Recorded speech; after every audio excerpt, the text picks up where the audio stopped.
Dude,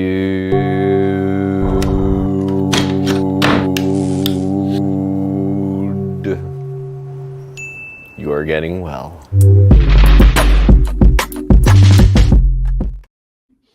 Dude, what's up, David Kitchen? What's up, brother? I'm so excited to be here, man. It's Finish Friday. Get to connect with my guy. We got DudeCon coming up. Things are good, brother. Let's go. Finish Friday. I love that. I have not heard that. I love alliterations. I love that I get to start my Friday morning, my first meeting of the day with you, with one of the highlighted speakers of DudeCon. Dudes, if you haven't heard about David Kitchen, please go follow him in the Edge Leadership Academy. This is one of the most real, authentic men on the planet who is making a difference for other men and leaders on the planet. I love talking to him. This is the second time on our podcast, now in our third season. So if you haven't subscribed to Dude, You're Getting Well, go click that button right now. And if you haven't rated us, click some stars, give us some love so that we can actually get this message out to the more of you who need it, who want to hear it. And if you anything you hear today that you like, that sparkles, that you're like, I want to put that into place, or I have no idea what he's talking about, but I want to learn more, comment, let us know. We'll put you in touch with David. We're going to be watching the comments live today as we talk. And if you're here, you're in the right place. So we're talking today with David Kitchen of the Edge Leadership Academy. David, you're, well, first of all, where are you based? So I'm in Central We see all Pennsylvania. these football helmets behind Yeah, you. So man. That's everybody's like, what team is this guy on? That's a relic of a past life, brother. Those are reminders. But I'm in Central Pennsylvania. I'm about 45 minutes east of State College. So right in the middle of the sticks, man. I joke with people, tell them I'm from Pennsylvania.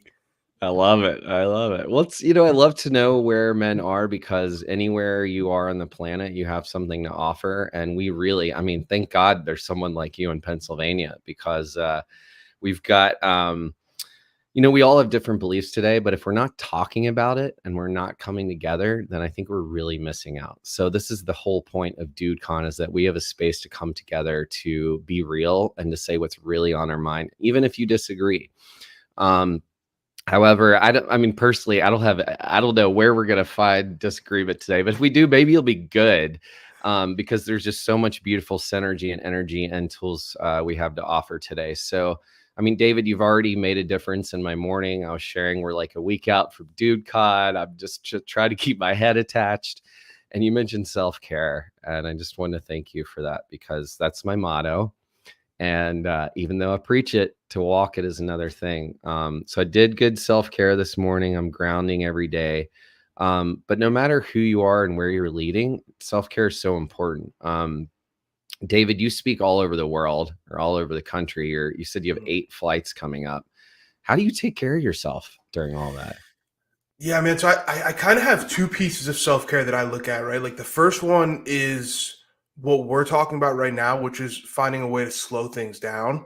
And then the other piece of self-care, and to me, the ultimate act of self-love, is maintaining my discipline, right? Like the Mm, ultimate act of love is to hold yourself accountable to a future that you want by sacrificing things that aren't serving you today, right? And so when I'm on the road and when I'm moving around a lot, I maintain my routine. That's one of the things that protects me, and that's my meditation time, my reading time, time with just my thoughts and writing, and obviously getting a workout in, like getting in, even if it's just in the hotel gym, go down, grab some dumbbells and get a quick pump.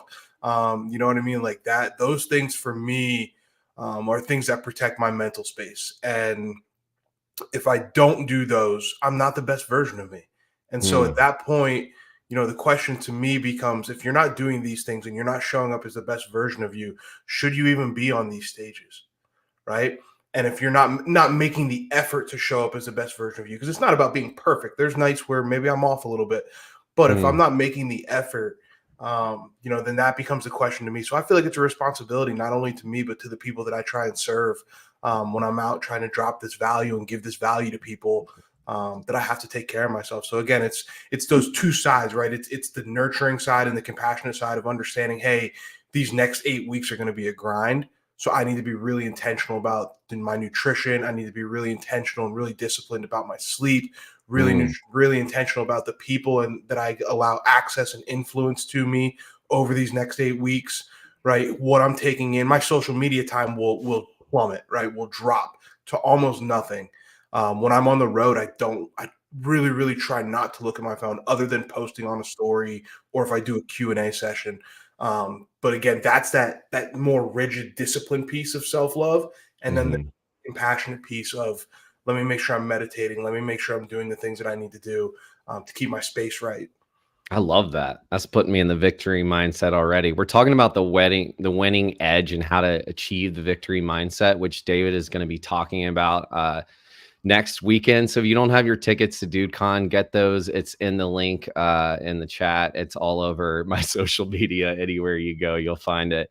And they're $1. And this is true value here because everyone in life today is dealing with overwhelm and stress, and so many of you are out there. I want to say, consider that many of you are not being intentional with your day. You're like, oh, I got lists, I'm going on, and I'm doing I know what I got to do and I'm checking it off. But if you're missing out on your morning routine, like David, you're talking about, I mean, this is gold. If you're not setting your, how you do, I say how you do your morning is how you do everything. You're Yeah, setting yeah. yourself up for your entire day. And when I don't do those things those days, like you said, I'm not my best self either.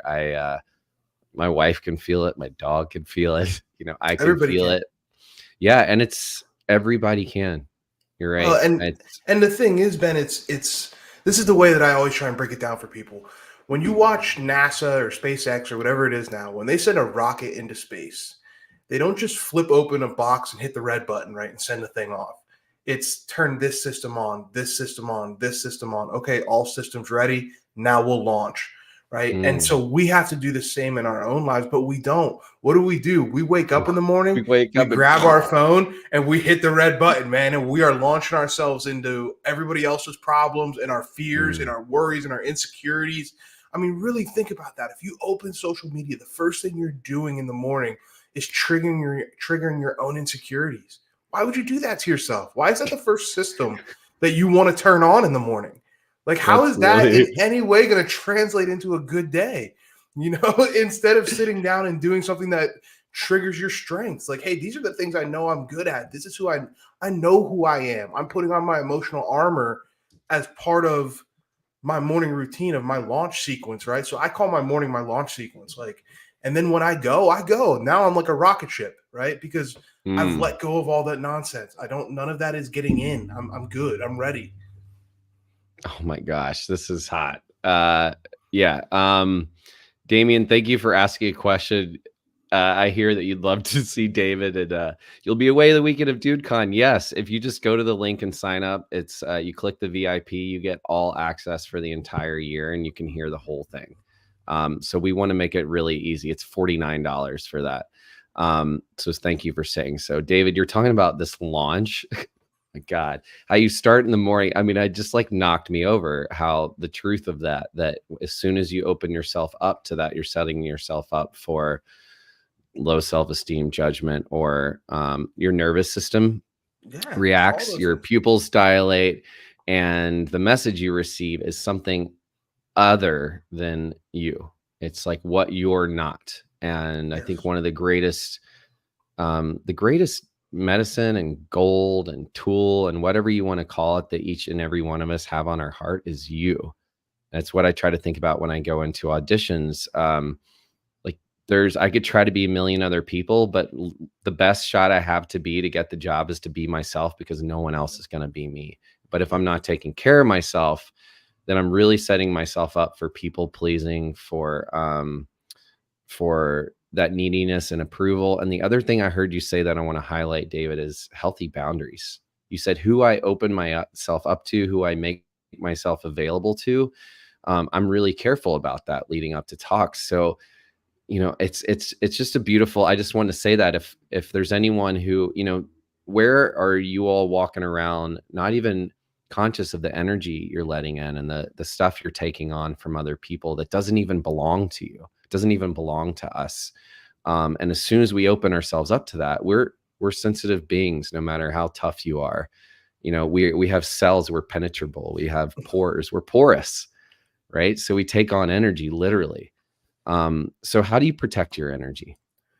Yeah, to me, it's again, it's limiting screen time, and just being very, very clear about the levels to my social circle, right? Like the Mm, outside level to me are people that are connections, and they're people that I might grab a beer with, or play some golf with, or watch a game, but they're not people that I really want to spend time with consistently, and those relationships have to be on my terms. Then I have my second level, which are my teammates. These are people that I like and I love, right? But I just have to limit how many opinions I take from them and how much advice I take from them, because they're just not there yet. They don't get it yet, right? And then the mm, inside version, like the inside of that circle, that core of that like that bullseye in the middle of a target, that's my tribe. And those are the people that bleed with me. Those are the people that go to war with me. Those are the people that eat at my table consistently. And those people have green lights. So they're able to access and have influence on me at any time. Right. So if I'm mm, on the road, I tell people all the time, very open about it. Don't take it personally if I don't text you back when I'm on the road. It's just like, it's not, it may not be you. It may just be, hey, I'm in a weird mindset right now and I need to really close the circle down. Right. So the only people that I will openly respond to are the people within my tribe, or people that I have to communicate with. I leave people on red, and it's not personal. It's just, listen, I got to protect my energy right now. I'll come mm, back out in a couple days and I'll let you know what happened. I'll communicate that. I'm not a monster, right? Like I'm not gonna leave you on red for 8 weeks and be like, oh, whatever. Like, no, I'll text you the next day and just be like, hey, listen, I was getting ready to get on stage yesterday. I had to do some things. I hope you understand. Would love to pick up this conversation in a couple days or whatever, whatever, you know what I mean, whatever it is. But I think so many people we're afraid to set boundaries, and so we mm, let everything just come in, and it's like, so instead of being focused on where you're trying to go and your ability to execute, you're focused on trying to like swat all these things out of your way. And it's like, you're wasting energy when you could have just said, no, I'm going to put two walls up and I'm going to go this way. Right. And your tribe should be that shield as well. Like, my business partner is in my tribe. He's one of my best friends in the entire world. So when we're on the road, the way that dude protects my peace is unbelievable. Like, mm, anything that comes up, he goes and handles it. He knows that I meditate, prior to being on stage. So if there's an event manager that needs to talk to me, like, he's like, no, I got it. Like, you go do what you need to do. I'll take mm. care of everything else. Right. So surrounding yourself with people like that as well. Oh, She there's my agrees. guy. There's my guy. She agrees. That's awesome. Yeah, I'm surrounding myself with my protectors right here. Talk about protecting your peace. I love it. You have to. That you set yourself up, that you have accountability, that you have partnership. I mean, you don't even do it alone. That's extraordinary. That you have clear boundaries, that you set yourself up in communication before and after an event. Um, for those out there who don't feel like they're winning in life today, what are some of the things could start to do to, you know, regain that victory mindset? Mindset's such a hot topic, and so many Mhm. of us are facing so much stress, depression, or mental health that trying to even, it's like we're just trying to survive, right? So, what are the key points or some of the things you practice that really start to bring that victory mindset into your life or into action today? I'm going to talk so much about this at DudeCon, so I'm so excited to share this message. But the underlying theme that I tell people a lot, and to start with, is it's addition by subtraction. It's not necessarily what can I add to my mindset, it's what can I get rid of. Hmm. Because you have all the tools. You have a V12 engine, you have a jet engine. It's there. It's just removing all the grease and gunk and dirt and dust that the world has put on top of it, and getting clear Mm, down, right? So there's the old, I believe it was, I want to say it was Michelangelo, or it might have been Leonardo da Vinci, where they said, I started with a block of marble and I just removed everything that ironically wasn't David, right? And mm. so Da Vinci, that's yeah. that's my thought process with mindset, is remove everything that's not you. Like, if this isn't Mm. my thought and this isn't my belief, let it go. Let it go. It's not serving you, right? And then from there, now you can start to reevaluate, right? But that starts with getting clear on your vision, mission, and values, and just get so I that's been my number one superpower right now. That's gotten me through these things and gotten me to where I'm at, is that I'm just so clear on who I am that you start to become unshakable. Like, Mm. I'm not ruled by preferences. I'm ruled by principles. So the outside world doesn't influence me as much because it's like, no, I know who I am. If I get into a conversation with someone and I can feel an ego battle starting, I smile because it's like, you're trying to win a game that I'm not interested in playing. I know who Mm. I am. I don't need that validation. So you can have this. You need it. I'll help you feel the way you need to feel right now because obviously you need this. But I'm good. You're not going to draw me into that. And there's so much power in that because you walk in every room and you never have to remember what mask to grab on the way out of the house because it's all you're already got it. You're good. That's wow. There's so much beautiful wisdom there, David. You know, the last thing, obviously, that we don't have to figure out which mask to take out of the house. Man, what a great reminder.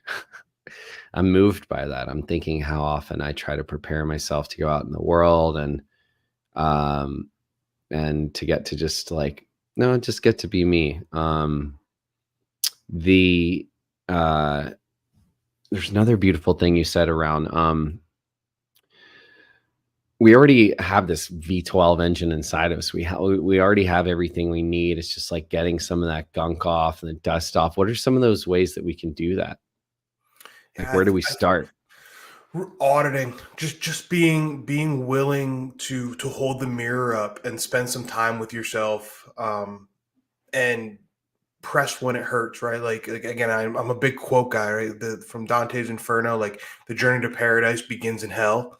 Mm. Like you have to be willing to go down there and spend some time in the dungeon and be willing to look at what are the things that are holding me back, what are the things that are not serving me, what are some of the outside influences that I've allowed to infiltrate my inner thoughts and have now created these limiting beliefs that I have held on to because I've continued to take in this narrative. Because that's the thing, the more we hear something, the more we start to agree with it.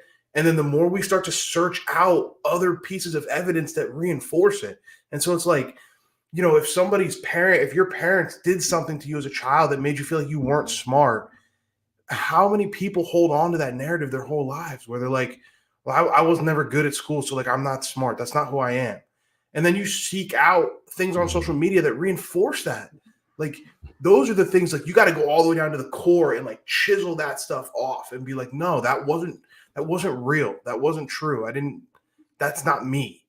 Right. And Mm. then from there, you can now start to rebuild that. And you can say, okay, these are the things, right? Like, I just had this conversation. So, a little sidebar, every quarter, me and my tribe, we rent a hotel and we get together and we spend 48 hours just talking, and we talk about relationships, we talk about life, we talk about spirituality, business, investments, finance, all the health, wealth, fitness, all the things. And it's awesome and I love doing it. But one of the Wow. things that Be- we do, yeah. it's awesome. It's helped me so much. But one of the things that we talked about was like some of the things that influenced us from the past. So we were talking about faith and spirituality. And I was saying about how when I was a child, I had a priest tell my mom that I would never see anything but the inside of a jail cell. I was in third grade. And that stuck with me. I mean, I'm 31 years old now. I still think about that. Right. Yeah. And so, Wow. how many other people have narratives like that? How many other people have these things in their head that we can get rid of, and we don't need that. We don't need that to be there because those are the things that get into the cylinders and they slow down the engine, right? So if we can remove that stuff, that's where the power comes in.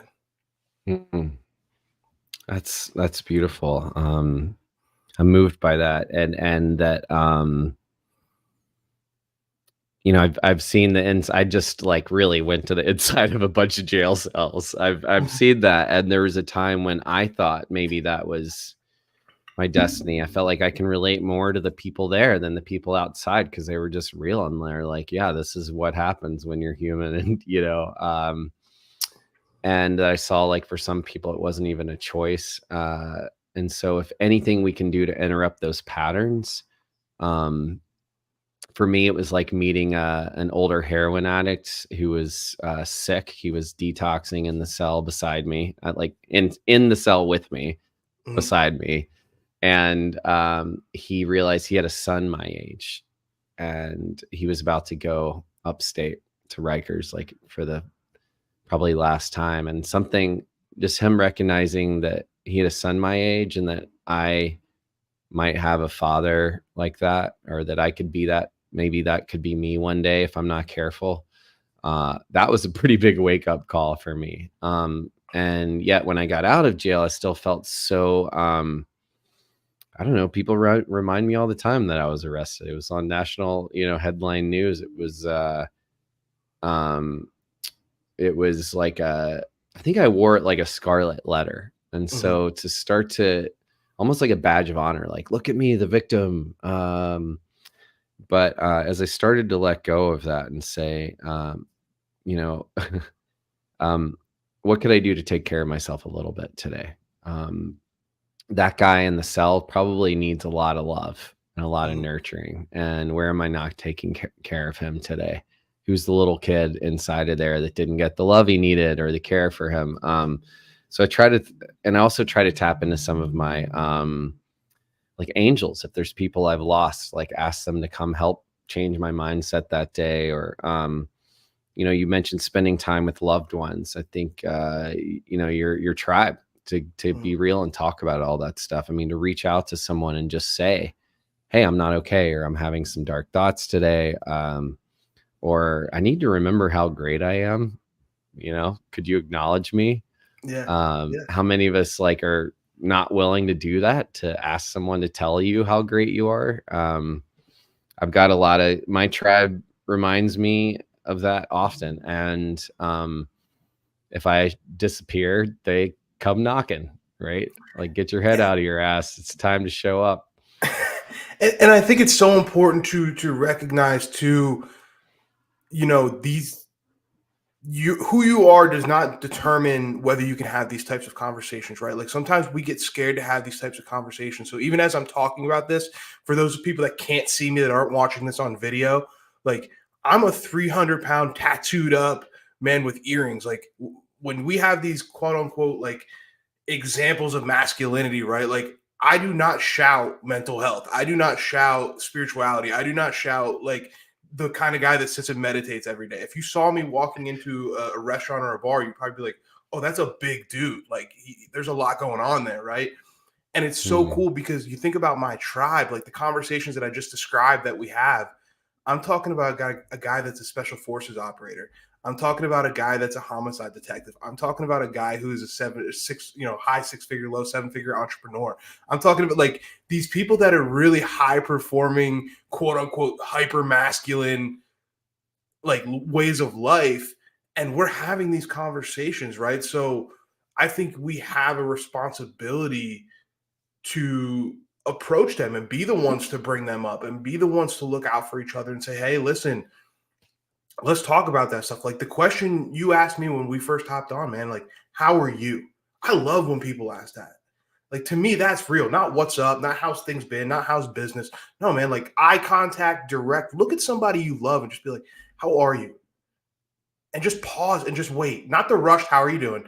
Just pause and let them sit in it for a second and then see what they give you back. And then ask a why question. Don't just move on from it. Don't just say, it is what it is. No, why? Why do you feel that way? How can I add value right now?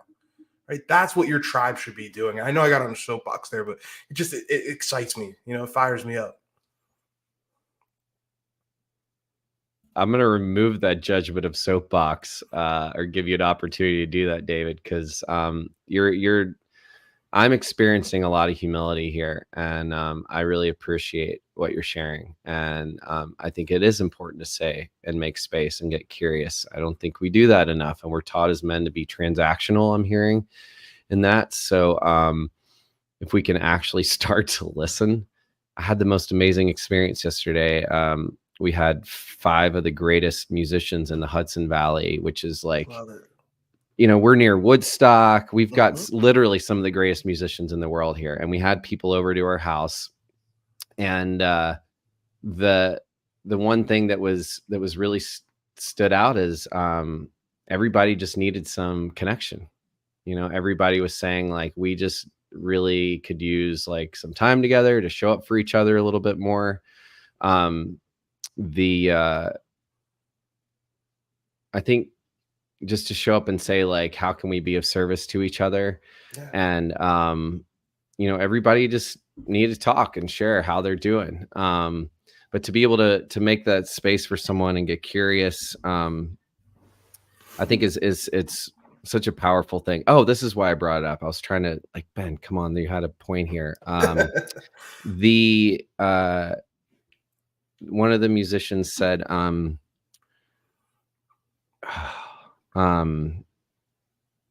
you know, he was like, well, all musicians know music isn't about playing, it's about listening. It's not about the music, it's about listening to the music, how you listen to each other. And I loved that because you know, I'm thinking how often do I just like play for someone that, but it's the space in between the music when musicians are listening to each other, or the audience, or you're sharing music. It's actually the spaces in between that make the music, and how you listen to each other, and how. So I've been even curious about how I listen to music and how I listen to another human. Is it just like the radio on, like wah wah wah wah wah, you know, background noise, or am I like actually like, do I really know what the singer said? You know, am I actually listening to what this person is saying? And am I curious? Um, It's so interesting you say that because there's those pockets of silence when you're on stage, like when I'm speaking to an audience, and it's like this sounds super weird, but it's this weird moment where you make a point and then there's a pause because you know, as a speaker you have to pause and let them take it in. So you make this pause and it's almost like you can see the realization and you can see the understanding wash through the audience, and it's mm, like for a second, like, okay, now we're speaking the same language, like now we just had a moment right there. So it's the same thing, right? But if you're a speaker that's transactional, you don't get those moments because you're already mm, thinking about your next point. Versus like when yeah, I pause and I let my audience take something in, I'm taking it in with you. I want to feel that feeling again of experiencing that the first time because I know how much it changed my life. When I made that realization to let things go or to execute at a certain level or to do whatever, I know how much that changed my life. And so I'm jealous that you get to feel this for the first time. And I want to feel it with you. And I want to watch you go through mm, that moment. And it's the same with music, right? Like you've played a song a million times in practice and sound check and everything else. But when you're playing it with an audience, you're playing it with people, it's like, I want to experience that with you. And in order to do that, you have to be present and you have yeah, to be grounded in like, hey, I'm here with you right now. Let's have an experience together.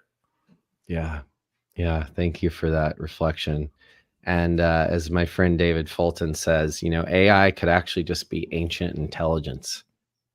And I was sitting around a fire with my bandmate, and I'm like, "What are we gonna do when AI is writing all the music for us?" And he's like, "Dude, we're just gonna sit together in a like we are around this fire right now and hang out and jam and talk about life." It's like, "Oh, wow. Yeah, that's awesome. Bring it on. Come on, AI, you know? Let's go."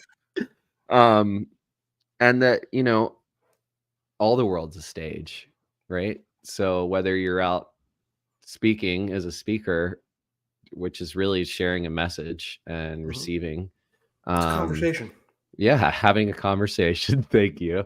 Or, you're just like, you know, talking to the mailman or your friend on the phone. You know, there's an opportunity to get really curious, and, especially when you don't understand. And I had such a beautiful conversation yesterday, with a man who leads men's work about DudeCon, and he said, "You know, I saw this speaker on there, like queer or something," and I was like, "Queer masculinity, Jacob Kelly?" And he's like, "Yeah, I don't understand." And I said, he said, "Can you explain it to me?" And he said, "Maybe I'm old, you know, maybe I just have different beliefs." And I said, "Wow, first of all, thank you for asking that question. That's exactly one of the reasons why Jacob is going to be there. so that we actually get curious. We don't just assume we know what masculinity is. We get to have a conversation for everyone on the planet. I said to him, what if all people, despite how they identify or who they're sexually attracted to, are dealing with unhealthy, ungrounded masculinity, or need some identity to hold on to masculinity again? At the beginning, and I want to thank you, David, because you introduced me to Jacob Kelly, and I think they're one of the most extraordinary humans, and I can't wait to hear the roof they blow off at Dude Cod also. So to have like a 300-pound tattooed dude and Jacob Kelly beside each other, I think we've got like masculinity pretty well covered. And one other thing I wanted to say, like, I feel like the Buddha, if he were here today, would probably look pretty similar to you. So I don't see you as non-meditating cool dude. I see you as like a beautiful I maintain human. my edge, brother. I maintain my edge. That's who I am. Yeah, that's great. I bet the Buddha would too, like light and dark, yin and yang. Oh, 100%. That's the balance though, man. That's the balance. Like, and Yeah. when you look at, you just sparked this thought in me, so I really want to get this Yeah, out. please. Let's When you look at really grounded masculine men, right? They're grounded in and whatever level of traditional masculinity you want to call it, like whatever theirs is, whatever they're like them. They're actually in Mhm. their element and they're And we're grounded. all in our own reality Right. dealing You're all with us. everybody's on your own spectrum wherever you like whatever you is. But the people that are, what I've noticed with them is there's this balance. There's this place of like, I am wildly peaceful. I am nurturing. I am compassionate. I am all these things. I'm also ruthless in execution. I'm also extremely disciplined. I am also like it's this balance. And to me, that is masculinity. That is it. And it's this really interesting place that you can be where you can walk this line of I can care for people with the biggest heart in the room and I can show love that people maybe don't even know exists, but I'm also protecting my family. I can also protect myself, my boundaries, my family's boundaries, my country in some respects, whatever it may be. Like I Mhm. have both of these in me. And it's so cool to me to be able to sit and meditate because I'm now in this space where I can Yeah. sit and meditate, and the meditation can be about connecting to the other people in the world and sharing compassion and sharing maybe somebody that just needs a boost today, and I can Yeah. do that for 20 minutes, and then I can throw headphones in and I can bang weight and be spitting on the ground and be this, like, for lack of better terms, monster for like 2 hours, and then I can have a conversation like this, right? Like, to Yeah. me, like, that's like, to be able to ebb and flow throughout your day, like that is the goal. I love that, David. Yeah, you said it, man. That's healthy, grounded masculinity to me. I mean, you mentioned rigor, discipline, safety, security, protection.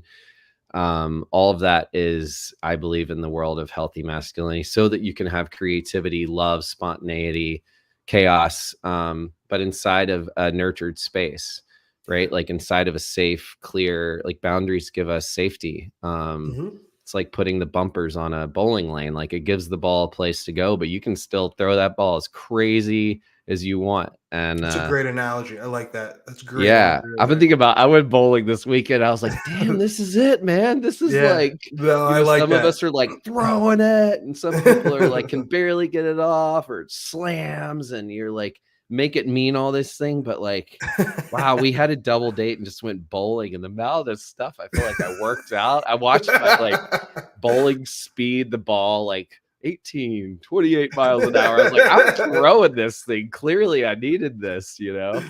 And then I'll go out in the woods with my dog and we'll like run and chase and get dirty and yeah, and then come home and like talk about love, but or not, talk Yeah. about getting empowered. Like, what am I missing in my life? Where am I not showing up? I have an accountability conversation with a coach. We hold space for each other, and he's coaching me. And this morning I check in with him once a week to say, like, what am I missing? Where am I not stepping into my greatness? Where am I not giving away leadership? Where am I trying to do things by myself?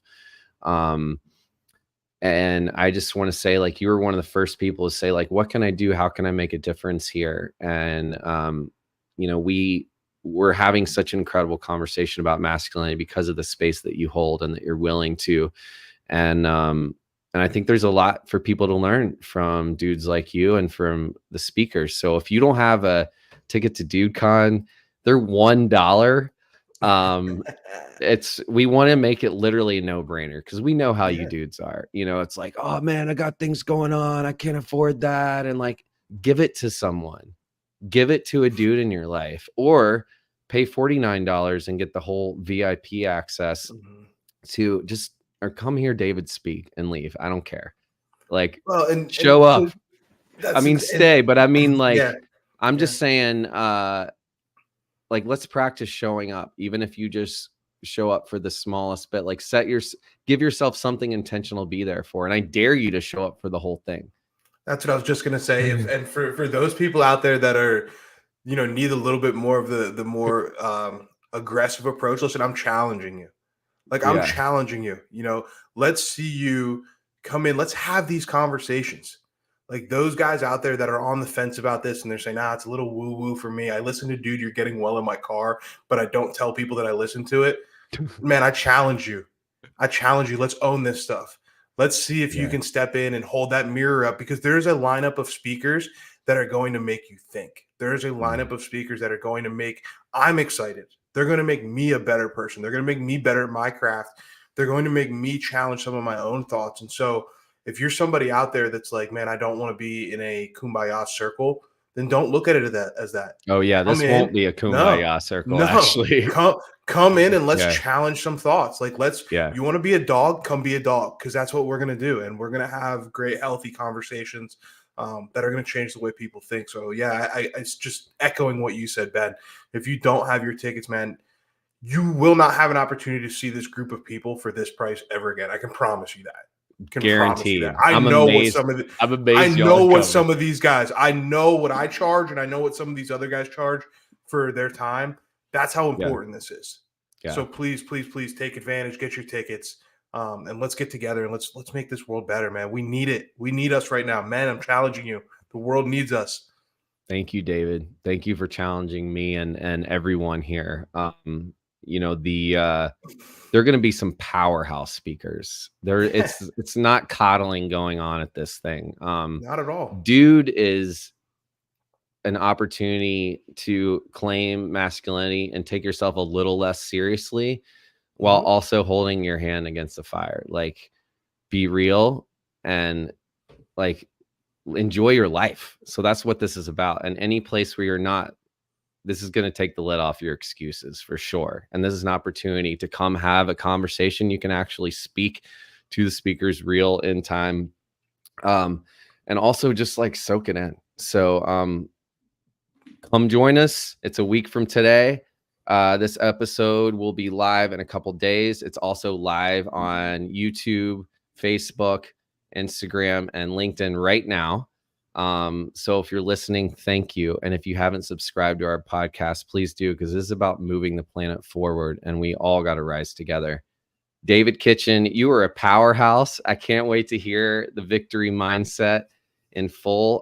I cannot thank you enough for your time and your generosity and your belief in our message and helping move the planet forward, owning real healthy masculinity. Love it, man. I'm here to serve. Thank you for creating a platform for these conversations. Looking forward to seeing you guys at DudeCon, man. Can't wait. Yeah, see you there, David.